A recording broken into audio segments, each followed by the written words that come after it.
예, 오늘은 그 요한계시록 강해의 7번째 시간이 되겠습니다.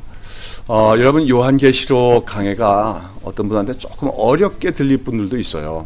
그러나 이거는 반드시 들어야 될 성경 강해라고 얘기할 수가 있습니다. 마치 이거는 우리가 그 천연두나 그런 중요한 질병들에 대해서, 콜레라나 그에 대해서 예방주사를 맞는 거나 다름이 없다고 얘기할 수 있어요. 무슨 말이냐면 요한계시록을 올바른 관점에서 해석하고 올바른 관점에서 이해하는 것이 너무너무 중요하다고 하는 것입니다. 왜냐하면 특별히 우리 한국교회에서는 계속해서 여러 가지 그 좋지 않은 이단들이 발생하는데, 특별히 요한계시록을 가지고 이단들이 많이 발생하는 걸 많이 봐요. 근데 그 해석들이 다들 정통적인 바른 성경관에 의해서 이루어지는 게 아니라 자기가 뭘 봤다든지 뭐 또 자기를 굉장히 위대한 인물로 생각하는 관점에서 계시록을 해석해 가지고 유도하는, 뭐 여호와의 증인 같은 것도 이 바로 요한계시록 해석이 잘못돼서 나오게 되는 건데요. 특별히 지금 우리 한국교회에 큰 그 암적 존재가 있는데 그게 뭡니까? 신천지라고 하는 이단이 있어요. 신천지 아시죠? 전에도 우리 교회에 뭐 신천지에 다니는 분들이 두 사람 왔던 적이 있습니다만은 아마 교회를 살펴보러 온 것 같아요. 그들은 이렇게 교회를 살펴보러 많이 다닙니다. 그래서 교회가 흔들 수 있겠는가 이렇게 생각하고 슬그머니 파고들어서 사람들 마음을 둘로 가르고 자기 편을 만들고 이렇게 하다가 결정적인 시기에 제시하는 게 뭐냐면 요한계시록이에요. 그러면서 지금 이 교회는 요한계시록을 잘못 풀이하고 있다, 이런 말로 보통 접근합니다. 근데 대부분 교인들이 사실 요한계시록을 잘 모르거든요. 사실 요한계시록에 나오는 뭐 환상들, 오늘도 봅니다만은 뭐 흰 말이 나오고 붉은 말이 나오고 뭐 환상이 보이고 그러니까 이게 어렵다 생각을 많이 해요. 근데 먼저는 교인들이 이 성경을 대하면서 요한계시록을 어렵다는 생각을 먼저 버려야 됩니다. 여러분 학교 다닐 때 수학 어려웠잖아요. 그래도 공부 다 하셨잖아요. 열심히 해갖고. 성경을 대할 때도 좀 어렵더라도 수학 공부하는 거, 영어 공부하는 거 이상으로 노력을 해서라도 성경을 마침내 내가 이해했다 하는 데까지 나가려고 하는 열심이 없이는 우리가 영생을 붙잡을 수가 없다는 사실을 여러분이 기억해야 될 줄로 믿습니다. 성경이 어렵다, 말씀이 어렵다, 이거 언제까지나 우리가 그걸 핑계 삼으면 안 돼요. 여러분 어제 뭐 수능고사도 끝났지만 대학교 들어가기 위해서 또 뭐 얼마나 고생합니까? 근데 우리가 영생에 관한 말씀을 배우는 데 있어서 그 정도의 열정을 기울이지 않고 아이 어려워, 너무 난해, 이런 태도는 자기 영혼을 너무나도 사랑하지 못하는 잘못된 자세라고 얘기할 수가 있다는 겁니다. 근데 실질적으로 또 요한계시록이 어려운 책이냐면 어려운 책 아니에요. 말하자면 하나님께서, 예수님께서 우리 그리스도인들에게 복음의 진리를 알게 되기를 더 원하시는 가운데 환상을 통하여서 그 복음의 진리를 알려주신 것입니다. 왜 환상을 통해서 알려주십니까? 환상을 보여주신 것은 어렵게 되라고 보여주신 것이 아니고 오히려 뭐예요? 더 잘 이해하라고 우리가 이해를 돕기 위해서 환상을 보여주신 것입니다. 예수님의 그 말씀 전파 방법에 특이한 게 뭐예요? 비유를 많이 사용하시죠. 그 비유를 사용하신 방법이 이유는 뭡니까? 깨닫지 못한 자들에게는 더 어렵게 하고, 그러나 이미 진리를 깨닫고 있는 자들에게는 더 진리를 분명하게 알 수 있도록 도와주시기 위해서 비유를 말씀하신 거예요. 그래서 우리가 비유를 하나하나 깨달아 버리면 아 그래, 복음의 진리를 더 뭡니까? 분명하게 깨닫고 감사하게 됩니다. 환상도 마찬가지예요. 환상이 어렵게 보이지만 조금만 그 환상을, 상징들을 이해해 나가면은 오히려 쉬워요. 아, 예수 이 말씀을 이렇게 환상적인 방법을 통해서 시청과 교회 조회를 사용하셨구나, 이렇게 알게 되어진다는 것입니다. 그리고 특별히 요한계시록을 우리가 이해하는 데 있어서는 성경에 나오는 여러 그 복음서, 특별히 예수님의 말씀, 사도들의 서신, 거기 나오는 교리적인 진술들과 반드시 일치해야 된다는 거예요. 그거 일치하지도 않는데 느닷없이 뭐 14만 4천 명 많이 구원받는다고 숫자적으로 얘기한다든지, 무슨 뭐 휴거가 있다든지, 이런 얘기를 난데없이 계시록에서 꺼내서 얘기하는 것들은 다 잘못된 성경 해석이다 하는 거예요. 그래서 여러분 저하고 같이 요한계시록 강해가 어디까지 갈지 모르지만 우리 정말 여러분 예방주사 맞고 있다. 왜요? 우리의 일생, 우리가 평생 동안 하나님을 믿고 신앙을 성장시킬 때 아주 기본적인 트레이닝을 하고 있다. 이런 생각을 가지시고 무엇보다도 먼저 어렵다 생각하지 마시고 잘 들어보시면은 이거 참 그 복음의 진리와 일치하는구나. 이렇게 깨달을 수 있음을 믿으시고 따라오시고 말씀을 들어주시길 바랍니다. 자, 오늘은 6장인데 오늘은 이기고 또 이기는 그리스도의 복음, 이런 제목으로 말씀을 드리고 있습니다. 이기고 또 이기는 그리스도의 복음. 여러분, 지금 우리가 살고 있는 시대 21세기죠. 20세기에서 21세기 되며 많은 사람들이 뉴 밀레니엄, 새로운 천년기를 맞이하면서 기대와 흥분 가운데 시작이 됐습니다. 많은 사람들이 장밋빛 미래를 얘기했지만 그러나 우리가 살고 있는 지금의 현금의 시대는 인류 역사상 유례없는 격동과 변혁의 시대라고 할 수가 있습니다. 그래서 사실 제가 이제 나이가 벌써 이제 60이 됐습니다만은 어쩌면 우리나라 해방 이후부터 지금까지 한 50년 내지 60년의 그 시기는 사실 이 지구상에서 있어 왔던 과거 수천 년간에 일어났던 변화보다도 더 많은 크고 많은 근본적인 변화가 일어났던 시기라고 할 수가 있습니다. 지난 20세기 말에 일어났던 가장 큰 사건은 동서간의 이념 장벽이 무너지고 70년 동안 세상을 지배했던 공산주의가 무너지고 냉전 체계가 종식이 됐다고 하는 거죠. 말하자면 그러한 어떤 공산주의의 붕괴 현상이 있으면서 많은 사람들은 이제는 이 지구상에 아주 평화로운 시대가 올 걸로 많이 예상했습니다. 그러나 오늘 지금도 세계에는 그러한 냉전 종식 이후에 오히려 민족과 민족 간에 더 많은 전쟁이 일어나고 있는 것, 특별히 내전들이 많이 일어나는 것을 우리가 보게 되어집니다. 그렇죠? 최근에 우리가 정말 중동 국가들은 전혀 변화될 것 같지 않았는데 소위 자스민 혁명이 일어나면서 이집트의 독재 정권이 붕괴돼 버렸고 그다음에 최근에는 리비아의 그 장기 독재 정권이 무너졌습니다. 누구도 예측 못한 거예요. 그런데 이게 이제 어디까지 여파를 미칠지 모른다는 겁니다. 그래서 이 이슬람 국가들이 앞으로 어떻게 변화될 것인가, 그럼 우리도 속단할 수가 없고 예측하기 힘들다고 하는 것이에요. 그런데 특별히 이제 지금 일어나고 있는 변화 중에 하나가 경제 질서의 변화 또는 경제 질서의 요동, 이게 지금 우리가 맞이하고 있는 시대의 큰 변혁적 현상 중에 하나입니다. 여러분, 냉전 체계가 끝나고 공산주의가 결국은 실패한 걸로 나타나면서 사실은 전 세계를 이끌어가는 주도국가가 어디가 됐습니까? 미국이 됐고, 그래서 미국의 자본주의 체제, 특별히 신자유주의적인 경제 체제는 전 세계를 지배할 것만 같았습니다. 그런 가운데 사실 아직까지도 사회주의 국가라고 자기들 스스로 말하지만 중국마저도 이미 자본주의 경제를 완전히 다 받아들인 가운데 자본주의가 결국 승리한 거 아닌가, 우리는 이렇게 생각할 수밖에 없었어요. 그러나 최근 몇 년 동안 바로 2, 3년 전에 미국에 뭐가 일어났습니까? 금융위기가 일어났죠.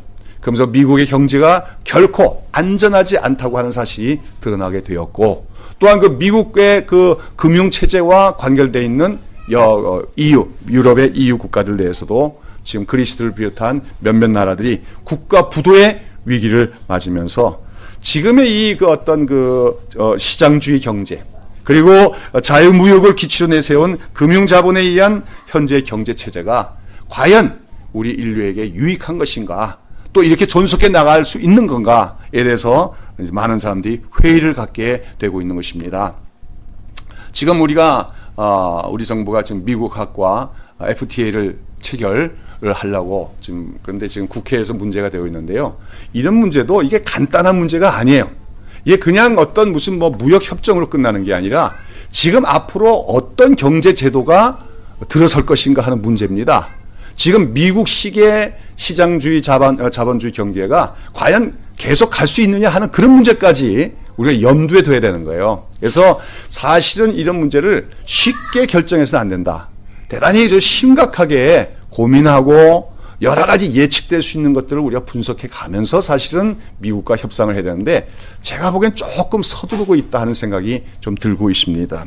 여하튼 뭐냐 하면은 우리가 지금 시장주의 자본주의 경제라고 하는 것은 그냥 확정된 걸로 알았지만 그것이 결코 안전하지 못한 것이다. 그것도 무너질 수 있다는 것을 우리가 잘 보여주고 있어요. 어쩌면 9.11 테러 때에 바로 지금 월가에서 시위가 일어나지 않습니까? 많은 그 실직자들, 젊은이들 시위를 하고 있는데 바로 그때 월가를 대표하는 그 뭐예요? 쌍둥이 건물이 붕괴된 사건은 어쩌면 미국식 자본주의가 얼마나 기초가 약한 것인가를 보여주는 그런 사건의 시초였다고 할 수가 있다는 겁니다. 여하튼 우리가 살고 있는 시대는 엄청난 변화들이 나왔어요.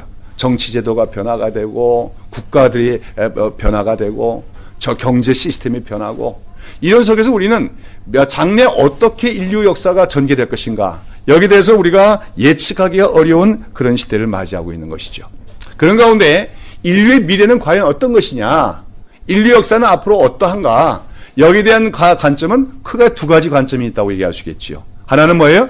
낙관론적인 관점입니다. 어쨌든 인간은 발전해 나갈 것이다. 뭐 진화론적인 진보주의자들의 견해겠지요. 그렇죠? 어쨌든 학문도 발전하고 과학도 발전할 것이고 인간의 지성도 이성도 발전함으로써 점점 이 세상에는 전쟁이 없어지고 평화로운 시대가 되고 전 세계가 부유하고 풍요를 놓는 시대가 올 것이다. 이렇게 바라보는 낙관론자들이 있습니다.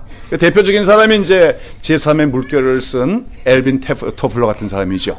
그 사람은 이제 그 제3의 물결, 그 정보화의 시대가 되면 세계 인류들은 과거보다 더 편리하고 여유롭게 살 때만 아니라 모든 국가들이 이제는 전쟁 없이 평화를 누리게 살게 될 거라고 하는 낙관론을 폈어요. 그러나 반면에 사실은 인류 역사의 미래는 그렇게 밝지 않다고 비관론적으로 보는 그런 지성인들도 없지 않습니다. 그 대표적인 이제 그 사람들이 1970년대에 발표된 인류의 위기라고 하는 레포트를 작성한 로만 클럽 학자들인데요. 그들은 지금 그 인간들이 전 세계 경제가 현재 상태로 나가다가는 자원의 고갈과 환경의 오염 등으로 결국 인류는 자멸할 수밖에 없다고 예측하기도 했지요. 자, 그렇다면 여러분 우리 기독교의 입장, 더 구체적으로 말하면 성경적인 입장에서 볼 때 인류의 역사에 대한 입장은 어떤 것이겠습니까? 비관론이겠습니까? 낙관론이겠습니까? 예. 인류는 점점 더 발전하면서 더 잘 살게 될 거고 이 세상에는 낙원과 같은 평화가 오게 될까요? 아니면 이 세계는 점점 더 살기가 어려워지고 혼란하다가 멸망하고 말까요? 여기에 대해서 저는 성경이 말하는 인류의 미래에 대한 그 역사관에 대해서 저는 자주 그런 표현을 해요. 유사 비관론적 낙관론이다. 그런 말 합니다. 유사 비관론적 낙관론이라는 말이 뭐예요? 겉으로 보기에는 비관론적인데 그러나 실질적으로는 낙관론적인 것이다. 이런 말입니다. 무슨 말이냐면 인류 역사를 우리가 겉으로 보면은 비관적으로 볼 수밖에 없는 게 기독교의 입장이에요. 그러나 궁극적으로는 모든 것이 잘 될 것이다. 아름답게 끝맺을 것이다. 하는 것을 성경은 얘기하고 있다는 것입니다. 바로 그러한 유사 비관론적인 역사관, 이러한 것을 잘 보여주는 환상들이 오늘 요한복음 6장에 읽은 본문에 나오고 있습니다. 우리 오늘 요한복음 6장을 살펴보기 전에 여러분 다시 복습하는 의미에서 6장 앞에 나온 4장, 5장에 나왔던 내용들 다시 한번 기억해 주시기 바랍니다. 4장에 보면 뭐가 나왔습니까? 사도 요한이 하늘문이 열렸죠? 그리고 하늘의 환상을 봤는데 거기 뭐가 나옵니까? 하늘에 보좌가 있고 그 보좌에 누가 앉아 계셔요? 하나님이 앉아 계신 환상을 보았죠. 근데 그 하나님의 형상이 무엇과 같았습니까? 벽옥색과 같고 홍옥색과 같고 뭡니까? 그 다음에 뭐예요? 무지개 빛과 같다고 했잖아요. 녹색에. 그러한 것은 뭘 얘기하는 겁니까? 하늘 보좌에 하나님이 앉아 계시다는 건 보좌는 통치권을 얘기하는 것이어서 인류의 역사와 만물을 통치하는 권세가 누구에게 있다? 하나님의 있음을 말해주는 것입니다. 하나님만이 오로지 만물과 인간을 통치하시는 왕이시다는 겁니다. 근데 그 왕이신 하나님의 성품이 어떠다는 겁니까? 거룩하시고 성결하시며 죄가 하나도 없고, 그러므로 죄악을 미워하시고 싫어하시고 그 죄악에 대해서 심판하실 수밖에 없는 공의의 하나님이시다. 그러나 하나님은 공의로서 세상의 모든 죄악을 심판하시는 가운데서도 인간에게 어떡합니까? 자비와 긍휼을 베푸셔서 인간들에게 무엇을 주시기 원해요? 구원과 안식을 주시기를 원하는 분이다 하는 것을 요한복음 계시록 4장은 말하고 있다는 것입니다. 자, 그런데 5장에 들어가면은 그 보좌에 앉으신 하나님이 오른손에 뭔가를 들고 있었어요. 뭘 들고 있었지요? 7 인봉된 책. 이제 우리 성경 책이라고 했지만 두루마리죠. 7 인봉된 안팎으로 기록되고 7 인봉된 책을 들고 계시더라는 겁니다. 그 7 인봉된 책이 무슨 책입니까? 역사책입니다. 한마디로 인간의 역사에 대해서 하나님의 뜻을 밝혀놓은, 그렇죠? 하나님의 마스터 플랜을 기록해놓은. 그런데 안팎으로 기록했다는 건 인간 역사에 대해서 세밀한 부분까지 다 하나님께서 계획해 놓으신 그런 하나님의 그 역사책이라고 할 수 있습니다. 근데 그게 7 인봉이 됐다는 것은 그것이 감춰졌다는 말이에요. 그렇죠? 7이라는 것은 완전히란 뜻이에요. 완전히 감췄기 때문에 어떤 인간들도 마귀마저도 하나님의 그런 역사의 비밀을 알 수가 있습니까? 알 수가 없고 감춰져 있다는 겁니다. 그걸 펼쳐보일 자가 없는 거예요. 그 펼쳐보이는 걸 계시라고 하는데, 그래서 근데 사도 요한은 너무너무 힘든 기독교의 상황 속에서 그 역사체계 속에서 뭐라고 얘기하고 있는지, 기독교의 장래에 대해서, 교회 장래에 대해서 어떻게 얘기하는지 알기를 원했잖아요. 근데 펼쳐볼 자가 아무도 없어서 사도 요한이 슬퍼하고 있는데, 울고 있는데 누가 나타났습니까? 그 7 인봉된 그 두루마리 책을 하나님부터 받아서 펼쳐보일 자격자가 나타났는데 그분이 누구였습니까? 어린 양이었다는 거죠. 일찍 죽임당한 어린 양. 그러나 죽임당하지나 다시 살아나신 어린 양 대신 예수께서 나타나셔서 하나님으로부터 뭐예요? 그 7 인봉된 역사책을 받아서 취하셨더라 하는 것입니다. 그것은 무슨 말입니까? 하나님께서 역사에 대한 모든 마스터 플랜을 세웠지만 그 역사를 실질적으로 운행하고 실행하고 펼쳐나가시는 분이 누구란 겁니까? 예수님이시란 거죠. 그렇습니다. 예수님은 하나님으로부터 하늘과 땅에 속한 모든 권세를 다 부여받아서 지금 이 세상을, 역사를 주관해 나가고 계십니다. 그런데 이제 보면은 요한계시록은 어떻게 된 거냐면 바로 예수님이, 어린 양 예수님이 그 7 인봉된 두루마리를 하나님의 손으로부터 받아서 그 다음에 7 인봉을 어떻게 해요? 하나씩 떼어갈 때마다 뭐가 나타납니까? 환상들이 하나씩 팍 나오는 거예요. 아시겠습니까? 그런데 이제 어떤 때는 인봉을 떼고 다음 인봉을 떼는 사이에 또 삽입, 막간에 또 환상들이 나오고 뭐 이런 식으로 전개되는 겁니다. 그러면서 그 안에 이제 마지막 7 인이 끝나면 그 다음에 7 나팔, 7 인 이렇게 나가는데 그건 나중에 딱 설명을 드리겠습니다. 여튼 7 인봉을 예수님이 떼신다는 것은 하나님이 세우신 역사의 비밀을 예수님께서 펼쳐 보이신다 하는 말이에요. 아까도 말했습니다. 서두에 말씀드렸지 우리 인류의 역사가 장차 어떻게 될 것인가, 여기에 대해서는 의견이 분분해요. 그러나 아무리 뛰어난 석학이라고 할지라도 정확하게 50년, 100년 후에 무슨 일이 날까 예측할 수 있는 역사학자는 아무도 없습니다. 제가 참 어리석게 생각되는 게 뭐냐면, 제가 대학 다닐 때, 또 대학원 다닐 때, 뭐 전공 과목이 사회사회니까 거기서 이제 사회 정책을 공부해야 되죠. 그때 사회 정책 중에서 뭘 공부했냐면 가족 계획을 공부했습니다. 가족 계획 뭐죠? 패밀리 플래닝인데 그 당시에 가족 계획은 곧 뭐예요? 산하 제한이에요. 버스 컨트롤. 그게 가족 계획이었어요. 어떻게 하면, 그때 유명한 그 구호가 있죠. 뭐죠?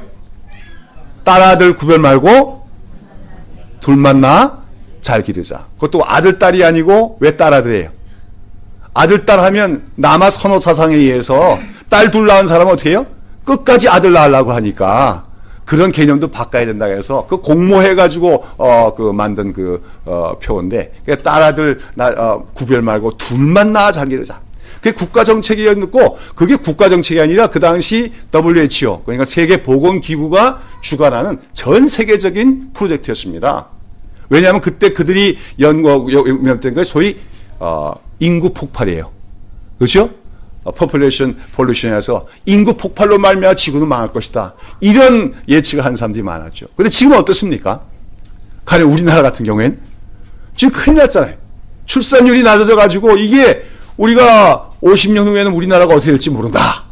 그래갖고 뭐 지금 강남구에서는 뭐 애를 셋을 낳으면 얼마 더 준다 그래요? 야, 출산 뭐 양육비를 갖다가 양육보조를 엄청나게 준다 그러더라고요. 그러니 불과 30년 전에 우리가 주장했던 것과 지금의 입장이 이렇게 바뀌는데 누가 인류의 역사를 미래를 안다고 얘기하겠습니까? 하나님이 계획하신 역사의 모든 비밀은 7인봉이 된 거예요. 인간들에겐 감춰져 있는 거예요. 그런데 감사하게도 그 7인봉을 떼시는 분이 누굽니까? 우리 어린 양 대신 예수님이고, 우리 그리스도인은 감사하게도 어린 양께서 그렇게 떼시는 환상들을, 하나님의 계획을 알 수 있어 몰라요? 알 수가 있다는 거예요. 뭘 통해서? 기록된 이 성경. 바로 뭐예요? 요한계시록을 통해서 알 수가 있으니 우리가 얼마나 참 복이 있는 사람이냐 하는 겁니다. 저는 뭐 가끔 가다가 이렇게 무슨 어떤 시사적인 문제라든지 또는 사회적인 문제, 정치적인 문제, 이 가지고 막 논쟁하는 사람들의 글들을 읽어보다 보면 굉장히 대단하다. 반대하는 사람이나 또 이쪽 입장의 사람이나 어쩌면 저렇게 지식이 탁월하냐 이런 생각을 하고 감탄할 때가 많아요. 나는 그 사람들하고 논쟁하다가 뭐 이해전에 그냥 녹다운 될 것만 같더라고요. 그러나 분명하게 저는 그들보다 내가 우월한 게 있다고 믿습니다. 뭐냐면 나는 인간 역사가 어떻게 흘러갈 것을 알고 있습니다. 인류의 역사가 어떻게 결론될 걸 나는 알고 있습니다. 왜요? 우리 예수님이 그 7인봉을 떼시는 분이고, 그걸 떼셔서 그 내용을 어디다 기록하게 하셨습니까? 성경에다 기록하셨기 때문에 내가 요한계시록을 읽고 연구하는 걸 통해서 나는 인류의 장래에 대해서 다 알 수 있다. 감히 그렇게 말할 수가 있는 줄로 믿습니다. 자, 그래서 이제 오늘 6장에 보면 이제 드디어 하나님으로부터 보좌에 앉으신 하나님부터 그 7인봉 된 역사책의 두루마리를 취하신 예수님께서 뭘 하는 거예요? 이제 7인봉을 하나씩 떼나가는 겁니다. 그런 가운데 오늘 본문에 보면 6장 1절에서 8절까지 보면 7인봉 중에 몇 개의 인봉을 뗐어요? 4개의 인을 띄고 있는 것을 우리가 보게 되죠. 근데 여기 오늘은 4개의 인에 대해서만 강의를 하고자 하는데, 왜 그러냐면 여기 보니까 이 4개의 인이 공통점이 있습니다. 어떤 공통점이 있어요? 어떤 공통점이 있어요? 참. 예, 말에 가는 거지, 말. 그 인을 뗄 때마다 뭐가 튀어나옵니까? 말이 튀어나오는데 색깔이 달라요. 그리고 말을 탄 자가 나오는 것이 이 4가지 환상의 공통점이라는 겁니다. 5째 번째 환상은 내용이 다르잖아요. 거기 기도하는 모습이 나오는데, 그러니까 이 4개의 환상은 한 세트라고 할 수가 있는 거죠. 무슨 말인지 알겠습니까? 별개의 것이 아니고 이 4개의 인의 환상은 한 세트다 할 수가 있는 거예요. 그리고 한 세트가 돼서 어떠한 사실을 지금 메시지로 전하고자 하는 것이라는 걸 우리가 알 수가 있습니다. 그럼 이 4개의 공통적인 환상이 말하고자 하는 것은 무엇이냐? 한마디로 이것은 예수님이 주관하시는 역사 속에서 이 신약 시대에 이루어질 모든 사건을 요약적으로 묘사하고 있는 것이 이 4가지 환상이라고 얘기할 수가 있습니다. 그럼 이 4개의 환상, 이 4말의 환상이 우리에게 전해주는 메시지는 뭐냐? 말하는 예수님이 운영하시는 역사 속에서 이 신약 시대에 이루어질 그 일들의 대략은 무엇이냐? 우리가 그것을 이제 오늘 보게 되는 것인데, 오늘 이 환상들과 딱 연결되어 있는 반드시 참고해야 될 예수님의 말씀이 있습니다. 이게 바로 뭐냐면 마태복음 24장 3절부터 14절입니다. 한번 보세요. 마태복음 24장 3절부터 14절.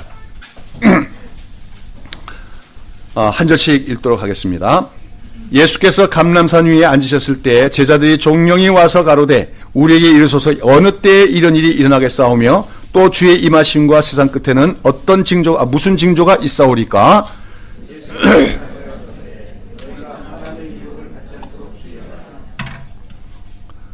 많은 사람이 내 이름으로 와서 이르되 나는 그리스도라 하여 많은 사람을 미혹해 하리라.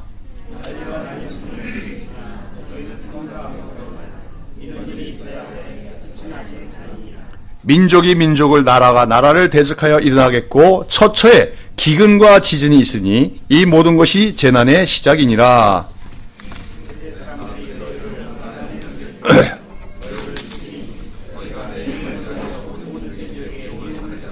그때 많은 사람이 시험에 빠져 서로 잡아주고 서로 미워하겠으며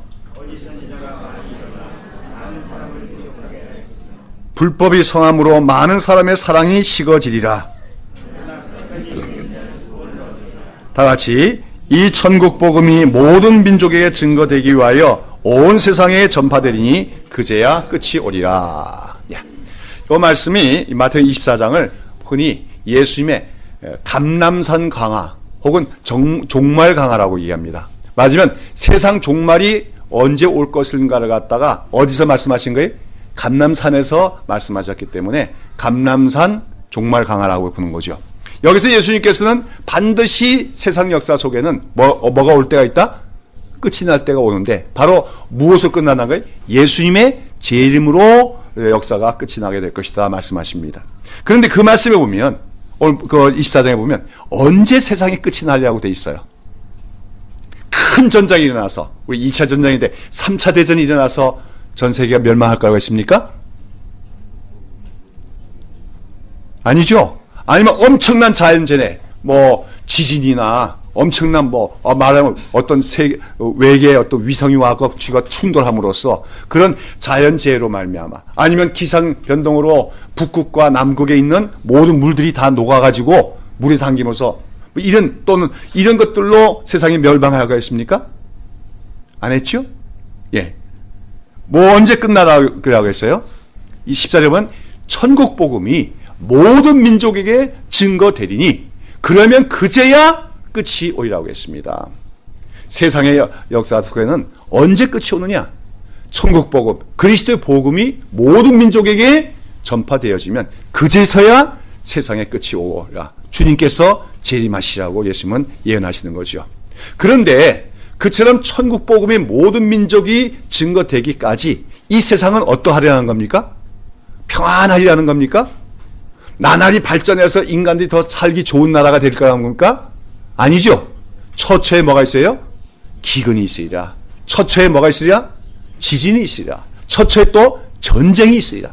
전쟁과 기근과 전쟁이 뭡니까? 기근이 점점 많아질 거라고 했어요. 특별히 영적으로는 거짓 선지자들이 많이 일어나고 거짓 그리스도들이 많이 일어나서 많은 사람들 미혹하게 되라고 예수님은 말씀하고 계십니다. 바로 오늘 이 감람산 강화와 오늘 우리가 읽은 요한계시 6장의 4가지의 환상이 연결되어 있는 것을 우리가 볼 수가 있습니다. 자, 오늘 이 4가지 환상은 그러면 각각 무엇을 뜻하느냐? 여기서 4마리의 말이 나오는데 우리가 편의상 두 번째 말, 첫 번째 말인 흰 말과 그 탄자에 대한 설명 마지막에 하고 두 번째부터 하는 것이 좋을 것 같아요. 두 번째 보면 무슨 말이 나옵니까? 무슨 색말? 붉은 말이 나오는데 붉은 말을 탄 자가 어떻게 했다고 했어요? 허락을 받아 땅에서 무엇을 제하고? 화평을 제하고 버리고 서로 죽이어 큰 칼을 받았더라 하겠습니다. 이 붉은 말은 무엇을 상징했습니까? 전쟁이죠. 그렇죠. 전쟁이죠. 허락을 받았다는 건 전쟁도 하나님의 허락하신 뜻 안에서 전쟁이 일어난다는 거예요. 그런데 이 말을 탄 자가 무슨 칼을 가졌어요? 큰 칼이에요. 큰 칼이니까 얼마나 큰 칼일까요? 그러니까 한 번만 휘두르면 몇 사람이 죽는 거예요? 수백 명이 죽을 수 있는 그런 큰 칼이다. 요즘 말로 하면 뭐예요? 대량 살상 무기를 말하는 것입니다. 그렇죠? 미사일이나 원폭이나 또는 무슨 지금도 북한에서 그거 개발하고 있다는데 생화학 무기라든지 이런 것들 단번에 그것이 폭발하면 수천 명, 수만 명, 더 나아가서는 수십만 명을 죽일 수 있는 대량 살상 무기들을 말합니다. 앞으로 이런 대량 살상 무기에 의한 전쟁들이 곳곳에서 일어나게 되리라고 하는 것이죠. 여기 보면 그 붉은 말을 탄 자가 나타나는데 화평을 제하고 그랬어요. 세상에 날이 갈수록 평화로워진다는 것이 아니라는 거예요. 인간의 문명이 발달할수록 인간의 이성이 발전해서 국가들끼리도 우리 이성적으로 해결하자. 그래서 전쟁을 피할 수 있는 게 아니라는 겁니다. 오히려 인간들은 갈수록 더 대립적이 되고 그런 가운데 예측할 수 없는 문제들 가지고 전쟁을 일으키게 된다는 거죠. 사실 우리가 1차 대전과 2차 대전은 연결되어 있는데 1차 대전 후유증으로 2차 대전이 일어나는 거죠. 근데 1차 대전에 일어난 과정을 보면 어이없는 일 가지고 일어나는 것을 우리가 보게 돼요. 별것도 아닌 사소한 문제 때문에 국가 간에 전쟁이 일어나고 수많은 사람들이 고통을 당하고 죽는 것을 우리가 보게 되었습니다. 그런 가운데 지금도 내전이 있는 나라도 있지만 우리 한국에서는 여하튼 우리는 참 유례없는 평화의 시기를 살고 있어요. 그렇죠? 아직도 전쟁의 위기를 얘기하는 사람도 있지만 제가 보기에는 앞으로 우리 한반도에는 적어도 남북 간의 전쟁은 우리가 너무 우려하지 않아도 되진 상황까지 오지 않았나 생각이 듭니다. 그러나 이것은 우리가 어디까지나 잠정적인 평화라는 것을 알아야 돼요. 남북 간의 어떤 이념 때문에 일어난 전쟁이 아니라 알 수 없는, 우리가 예측도 못한 어떤 사소한 일들 때문에 국가와 국가, 민족도 민족 간에 언제 전쟁이 일어날지 모르는 겁니다. 그런 가운데 우리가 이 평화의 시대를 살고 있다는 것은 특별한 사람들이라는 걸 기억해야 돼요. 그래서 이 평화의 시대를 사는 것만큼 우리는 그만큼 더 하나님 백성으로서 우리의 감당해야 될 복음 증거의 사명과 하나님의 뜻대로 그리스도의 증거 사는 삶에 더욱더 힘써야 될 때라는 사실을, 특별히 사랑을 베풀고 나눠주는 일에 힘쓰는 사람이 되기를 힘써야 되는 시기라는 걸 기억해야 될 줄로 믿습니다. 자, 이처럼 인류 역사는 평화가 도래하는 것이 아니라 날이 갈수록 더 뭐가 많아지랴? 전쟁이 많아지리라고 이 환상은 말해주고 있어요. 두 번째로는 무슨 말이 나옵니까? 검은색 말이 나오죠. 이 검은색 말은 뭘 얘기할까요? 딱 보시면 뭘 말하는 거죠? 기근이죠. 굶주림이죠. 이 검은 말 탄 자가 뭘 들었어요? 저울을 갖고 있죠. 저울을 하면 경제를 얘기하는 겁니다. 그렇죠? 상거래를 얘기하는 거죠. 경제를 얘기하는데, 자, 근데 뭐가 어떻다고요? 한 데나리온의 밀 한 대요, 한 데나리온의 보리 석 대로다. 이건 뭐예요? 물가가 엄청나게 비싼 걸 얘기합니다. 여러분, 밀 한 대. 한 데나리온은 노동자가 하루 품삯이에요. 하루 열심히 온종일 일하면 버는 돈이 한 데나리온인데, 한 데나리온을 살 수 있는 게 뭐밖에 없다는 거예요? 밀 한 대예요. 밀 한 대면 어떻게 해요? 온 가족이 먹습니까? 온 가족이 먹고 살기에 절대적으로 부족한 분량이 밀 한 대. 그거밖에 살 수 없다는 거예요. 맞으면 그만큼 경제가 어렵다. 인플레이션을 얘기하고 있습니다. 보리석대라고 했는데, 보리는 원래 이스라엘에서는 사람이 먹는 게 아니고 동물의 사료예요. 요즘 말로 하면 옥수수입니다. 그렇죠? 그것도 기껏해야 석대밖에 사지 못하더라. 이거는 곳곳에 경제난으로 말미암아, 인플레이션으로 말미암아 사람들이 먹고 살기가 힘들게 되라고 얘기하는 겁니다. 그래서 많은 사람들이 굶주리고 심지어 굶어 죽는 기근이 끊이지 않게 되리라고 얘기하는 거예요. 여러분, 인류 문명이 발전하면 발전할수록 요즘에는 유전자 공학까지 해서 굉장히 농산물 많이 생산하는 것 같으면, 그러면 굶주림이 해결될 것 같죠. 근데 굶주림 문제는 해결되고 있지 않습니다. 지금도 전 세계에 1년에 영양실조 때문에만 죽어가는 사람이 몇 천만 명입니다. 가까운 우리 북한만 해도 그런 거 아니에요. 벌써 우리가 알 수가 없어요. 수백만 명이 북한에서 굶주림 때문에 영양실조로 죽어가고 지금도 죽어가고 있다고 하는 것입니다. 인류의 문명이, 인류가 자랑하는 과학이 기근의 문제를 해결하지 못해요. 근데 그 이유가 뭡니까? 그것은 이 땅에 식량이 부족하기 때문이 아니에요. 학자들의 연구에 의하면 이 땅에서 생산되는 모든 곡물의 생산은 모든 인간들이 뭐예요? 다 먹고도 남을 만큼의 곡물이 생산되고 있다고 하는 겁니다. 하나님은 풍성하신 분이에요. 하나님은 죄인들에게도 비를 내려주시고 햇빛을 비춰줘서 풍성한 산물이 나게 하십니다. 그런데 왜 굶어 죽는 자가 있습니까? 무엇 때문에 그래요? 사악한 경제제도 때문에 그런 거죠. 쉽게 말해서 부익부 빈익빈을 조장하는 경제제도들, 개인과 개인 간에, 국가와 국가 간에 부익부 빈익빈, 부자들은 더 가지려고 하고 가난한 자는 수탈당하는 이러한 경제제도로 말미암아 이러한 굶주림은 끊이지 않으려고 얘기하는 거예요. 그래서 여기 보면 한 데나리온 가지고 밀 한 대밖에 못 샀고 또 보리 석 대밖에 못 사는데, 거기 무엇은 그대로 두라고 했습니까? 감람류와 포도주는 해치 말라 그랬어요. 이게 무슨 말?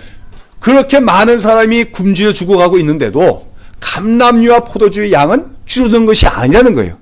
그건 그대로 있다는 거예요. 이 감람류와 포도주는 부자들만이 먹을 수 있는 식품입니다. 가난한 사람들은 못 먹어요. 그렇죠? 말하면 사치품을 얘기하는 겁니다.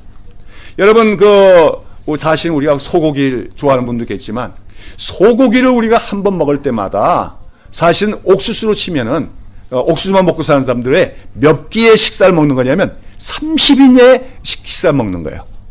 소고기를 1인분을 만들려면은 그러니까 뭐가 필요해요? 옥수수 30인분을 투자해야 그 소고기가 1인분이 나온다는 거예요. 무슨 말인지 압니까? 부유한 국가에서는 부유한 백성들이 더 잘 먹으려고 합니다. 더 좋은 걸 먹으려고 합니다. 그것 때문에 기본적인 경작지가 줄어듭니다. 그렇죠? 그리고 또 국가적 악의로 곡물 가지고 경쟁하는 거 아닙니까? 우리가 지금 FTA에서도 가장 위험한 부분이 하나가 우리가 농산물의 개방을 다 했다가는 어느 순간에 미국이란 나라가 그 곡물을 뭘로 삼아요? 어떤 경쟁 무기로 삼때 우리는 아주 엄청난 환란을 당할 수도 있다고 하는 겁니다. 여하튼 하나님은 모든 인간들이 먹고 살 수 있도록 식물을 주시지만 인간들의 사악함 때문에 부자들은 더 부자가 되려고 하는, 그래서 부자 나라에서는 성인병들, 부자병이 많아지고 가난한 나라에서는 굶어 죽는 사람이 더 많아지는 이런 모순적인 현상이 이 세상에서 일어나고 있습니다. 이러한 일이 끊이지 않게 되리라고 이 환상은 얘기해 주고 있는 거예요. 다음으로 나오는 말이 뭡니까? 네 번째 말이 청황색 말이죠. 여러분, 이 청황색 말은 뭘 얘기할까요? 죽음을 얘기하는 거예요. 죽음의 세력을. 또 이 청황색 말 탄자가니까 뭐가 따르더라 하겠어요? 사망이 따르더라 하겠죠. 죽음의 세력을 얘기하는 겁니다. 왜 청황색 말입니까? 청황색 말은 쉽게 말해서 죽은 시체의 색깔이에요. 사람이 죽으면 점점 색깔이 변하죠. 그래서 나중에 시간이 오래간 시체의 빛깔은 청황색, 푸르등등한 색깔이 되어집니다. 이것은 뭐냐면 이 지구상에 죽음의 세력이 계속 창궐해 가리라고 하는 것입니다. 근데 무엇으로 죽인다고 했습니까? 거기 보면 저희가 땅 4분의 1의 권세를 얻어 검과 흉년과 사망과 땅의 짐승으로 죽이더라 하겠어요. 검은 아까 얘기한 전쟁이죠. 그렇죠? 전쟁으로 말미암아. 또 그 다음에 흉년으로 기근으로 말미암아. 그 다음에 사망이 나오는데 이 사망은 질병과 사고로 말미암은 사망들을 얘기한다고 얘기할 수 있습니다. 여러분, 전 세계의 질병이 많아지고 있습니까? 적어지고 있습니까? 분명히 인간의 과학이 발전하면 질병이 없어져 가는데 질병의 전체적인 양은 줄지 않고 있어요. 천연두는 사라졌다고 합니다. 지금은 천연보다 더 무서운 전염병이 많이 발생하고 있습니다. 특별히 요즘은 슈퍼박테리아라고 해갖고 인간의 의학은 도무지 퇴치할 수 없는 그런 박테리아까지 생겨나고 있다는 것입니다. 그래서 이제 과거에는 불치병이었던 병들이 극복됐는가 하면 또다시 새로운 불치병들이 나타나가지고 질병으로 죽는 자가 점점 많아지고 있습니다. 또 사고로 죽는 자가 많습니다. 교통사고로 한 해에 죽는 사람이 얼마나 많습니까? 여기저기 뭐가 폭발됐다, 뭐가 무너졌다 죽는 사람이 얼마나 많습니까? 이런 사고가 끊임이 없으면서 죽는 자들이 많아진다는 거죠. 그 다음에 땅의 짐승들로 말미암아 칼로 죽고 있는데, 이건 땅의 짐승은 이제 앞으로 요한계시록에 계속 나오는 중요한 캐릭터의 하나인데, 이 땅의 짐승에는 짐승과 같은 권력을 얘기합니다. 독재자를 얘기하는 거예요. 독재 정권. 이 독재 정권의 폭압과 폭력에 의해서 죽는 자들도 많이 있게 되리라고 하는 것입니다. 자, 이것이 바로 네 가지 환상 중에서 세 마리의 말이 보여주고 있는 거죠. 이 세상이 역사가 진행될 때 인류 역사가 점점 인간 문명이 발달하고 인간 이성이 발달함으로 세상은 더 평화로워지고 다 같이 풍요로움을 지키는 세상이 될 건 아니라는 겁니다. 날이 갈수록 뭐가 더 많아진다는 거예요? 전쟁이 많아진다는 거예요. 날이 갈수록 더 뭐가 많아진다는 겁니까? 굶주림이 많아지는데, 특별히 경제적인 불의, 그렇죠? 불평등, 이런 현상이 더 두드러지게 될 것이라는 것입니다. 그리고 또한 뭐가 있어요? 여러 가지 질병과 사고와 또한 폭력과 테러에 의한 죽음들이 세상 곳곳에는 그치지 않으리라고 얘기하고 있는 것입니다. 바로 아까 예수님께서 감람산 강화에서 말씀하고 동일하지 않습니까? 이렇게 보면 우리 인류의 미래는 어떤 거예요? 참 어두운 것이요. 그렇죠? 날이 갈수록 더 전쟁이 많아지고 굶어 죽어야 자 많고 불평등과 균형이 이루어지고 불균형이 해결되지 않고 또 여기저기서 질병과 사고로 죽고 테러가 난무하는 이 인류에겐 희망이 없는 것 같습니다. 자, 그러나 오늘 이 환상은 결코 비관을 얘기하는 것이 아니라 오히려 낙관과 소망을 얘기하고 있다는 거예요. 그게 뭡니까? 바로 첫 번째 환상에 나온 흰말의 존재죠. 자, 우리 그 흰말에 대해서 다시 한번 살펴보도록 합시다. 자, 흰말에 대해서 다시 한번 읽어보죠. 시작. 내가 이에 보니 흰말이 있는데 그 탄자가 활을 가졌고 면류관을 받고 나가서 이기고 또 이기려고 하더라 하겠습니다. 그렇죠? 흰말을 있는데 흰말 탄자가 있는데 뭘 가졌어요? 활을 가지고 있고 그가 나가서 이미 면류관을 썼는데 이기고 또 이기더라. 이가 누굴까요? 예, 아까 우리가 감람산 강화와 연결시키면 해결에 나오는 거예요. 이분은 예수님이라고도 이해할 수 있고 이 말 탄자는 예수의 복음이라고도 할 수가 있어요. 흰 말을 탄다는 건 정복자를 의미합니다. 또 승리자를 얘기합니다. 그렇죠? 그리고 특별히 성경 속에서는 구약 성경에서 흰 말 탄 자는 장차 세상을 심판하고 승리하실 메시아를 상징하는 그림이기도 해요. 그래서 요한계시록 19장에도 보면 바로 흰 말을 타신 예수 그리스도께서 모든 마귀의 세력들을 진멸하시고 심판하신 모습이 나오고 있습니다. 자, 그런데 우리가 여기서 이 흰 말 탄 분을 예수님으로 봐도 되고 더 구체적으로는 그리스도의 복음으로 볼 수가 있다는 거죠. 그리스도의 복음이 면류관을 얻었다는 건 뭐예요? 승리했다는 걸 의미합니다. 그리고 이기고 또 이긴다는 건 뭡니까? 그것은 진행력을 얘기하는 거죠. 그 다음에 확장된다는 것을 얘기하는 겁니다. 완료이 아니고 아직 완전히 이기지 못했어요. 그러나 이겼고 또 이겨나가고 있고 이겨나가서 확장되고 있다고 하는 것을 의미합니다. 무슨 말입니까? 이 지구상에서 뭐가 확장되어 나가는 겁니까? 그리스도의 복음이 확장되어 나갈 것이고 그것이 바로 곧 승리의 역사라고 하는 것을 말해주고 있다고 하는 것입니다. 우리가 단편적으로 아까도 얘기했지만 표면적으로 볼 때는 비관적인 게 인류의 역사입니다. 전쟁이 해결되지 않을 거라 그래요. 전쟁의 비참함이 끊지 않을 거라고 있습니다. 굶주림의 문제가 해결되지 않을 거라고 얘기합니다. 경제 이 불의가 해결되지 않을 거라고 얘기합니다. 그 다음에 또한 많은 사고와 질병으로 사람들이 더 죽을 거라고 얘기합니다. 테러가 일어날 것이라고 얘기합니다. 그러나 그런 속에서도 무엇은 퍼져나가려는 것입니까? 복음은 퍼져나가려는 것입니다. 심지어는 하나님께서는 그 전쟁을 통해서 오히려 그 경제난, 경제적인 환란 이런 걸 통해서 때로는 사고가 있을 때 그 사고들을 통해서 오히려 그리스도의 복음이 확장되도록 역사하신다. 그것마저도 사용하실 수가 있다 하는 것이 오늘 이 환상이 말해주고 있는 줄로 믿습니다. 오늘 우리는 너무 내 삶만 바라봐서는 안 될 줄로 믿습니다. 내 국가의 문제만 바라봐서는 안 된다는 거예요. 내 경제가 어떻느냐, 내가 얼마나 살기 어렵냐, 이거에만 집착해서는 안 되고 또 우리나라는 어떻냐만 볼 게 아니라 전 세계에서 일어나는 모든 것을 보는 가운데 사람의 많은 사람은 깨닫지 못하고 있지만 우리도 모를 때가 많지만 지금도 하나님께서는 그 충성된 그리스도의 증인들을 통해서 무엇을 확장시키고 계십니까? 복음을 확장시키고 계시다는 거예요. 저는 이런 생각이 들어요. 중동에 일어나고 있는 자스민 혁명이 결국은 그리스도의 복음이 그 땅에도 더 확장되기 위한 하나님의 손길이라고 믿습니다. 그리고 우리 남북 간에 경직되어 있는 이 관계, 분단된 조국의 이 슬픔도 궁극적으로는 저 북녘 땅까지 남북이 합해서 하나님을 섬기는 그런 귀중한 민족으로 만드시려고 하는 그런 하나님의 역사의 손길이라고 믿습니다.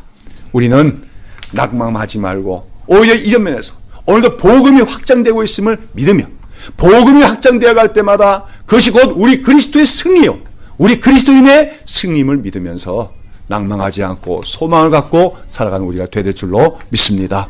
사랑하는 여러분, 성경은 결코 우리에게 장밋빛 미래를 약속하지 않습니다.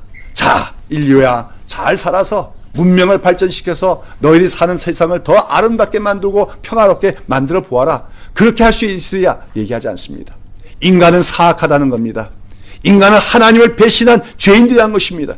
더군다나 인간의 문명과 나라와 정권들의 배후에는 악한 마귀의 역사가 있기 때문에 이 세상 속에는 전쟁이 끝이 안 날 것이고 굶주림의 문제가 해결되지 않을 것이고 경제적인 불의와 불공평이 시정되지 않을 것입니다. 또한 곳곳에서 사고가 일어나고 많은 우리가 예측치 못한 불치병들이 일어나고 또한 테러와 그러한 그 독재자들의 정권에 의해서 많은 사람들이 죽어가는 일들은 끝이지 않을 것입니다. 그러나 그런 가운데서도 우리는 오늘도 그리스도의 복음은 이겼고 이겨나가고 있고 확장되고 있음을 바라보면서 우리는 지는 자가 아니요 이기는 자임을 확신할 수 있는 우리가 되야 될 줄로 믿습니다. 그런 것 동시에 참 이 복음이야말로 세상을 이기는 것임을 기억할 때 우리는 이 복음을 증거하는 사역에 우리가 얼마나 힘써야 되겠는가, 다시 한번 우리의 사명을 깨닫는 우리 교회가 되기를 바랍니다.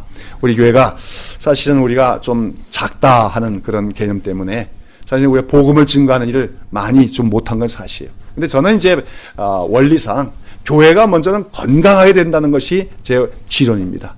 교회가 먼저 건강해야 돼요. 그리고 나서 복음 증거를 해야 그 복음 증거가 올바른 증거가 되고 영향력 있는 증거가 된다고 믿습니다. 우리 교회 아직도 부족한 게 많겠지만 저는 믿습니다. 하나님께서 우리 교회를 아름답게 보아주시고 그래도 우리 교회를 건강한 교회라고 인정해 주신 줄로 믿습니다. 그런 가운데 우리가 새로운 교회당 처소로 옮기면서 마음을 심기일전하여서 우리 이제 거기 가서는 우리 주변에도 복음을 전파하고 또 우리가 하나님이 은혜 주셔서 우리 새벽이슬 교회가 또 다른 지역에 복음을 전하러 주의 증인들을, 복음의 증인들을 내보냄으로써 우리가 이 복음의 확장, 복음을 이기고 이기는 복음의 역사에 동참하는 우리 새벽이슬 교회와 우리 성도들이 되시기를 예수님의 이름으로 축원합니다. 네, 기도하겠습니다. 하나님 아버지, 오늘도 주님 앞에 나와 예배하게 하시고 오늘도 하나님께서 우리를 사랑하시기에, 주님께서 우리를 사랑하시기에 기록해 주신 이 요한계시록을 함께 나눌 수 있게 하심을 감사를 드립니다. 오늘 혼탁한 한국교회 현실 속에서 이 계시록을 임의로 해석하고 왜곡해서 오히려 사람들을 미혹하는 악한 자들이 많은 가운데 우리 새벽이슬 교회가 이 말씀을 잘 이해하고 해석해서 우리 주변 사람에게 하나님의 계시를 올바로 전달하는 성도들이 되게 하여 주시옵소서. 오늘도 네 개의 환상을 통하여 하나님께서 이 땅의 역사가 어떻게 될 건가를 말씀하시는 가운데 이 땅에는 전쟁이 끝이지 않고 기근이 그치지 않고 지진이 그치지 않고 사고와 사망이 그치지 않는 암울함이 예상된다고 할지라도 그리스도의 복음은 오늘도 이기고 또 이겨나가고 있는 것을 기억할 때마다 우리에게 소망을 갖고 낙심치 말라는 뜻으로 말씀을 이해하게 되어집니다. 하나님, 내가 눈앞의 것만 바라보면서 암담해하거나 실망하는 자가 되지 않게 하여 주시옵고 오늘도 면류관을 얻고 승리해 나가는 그리스도의 복음을 바라보며 기뻐하는 저희들 되게 하여 주시옵고 무엇보다도 그래도 평화로운 이 시대에 이 복음의 증인되기 힘써 나가는 우리 모든 성도들과 우리 새벽이슬 교회가 될 수 있도록 축복하여 주시옵소서. 예수님의 이름으로 기도드리옵나이다. 아멘.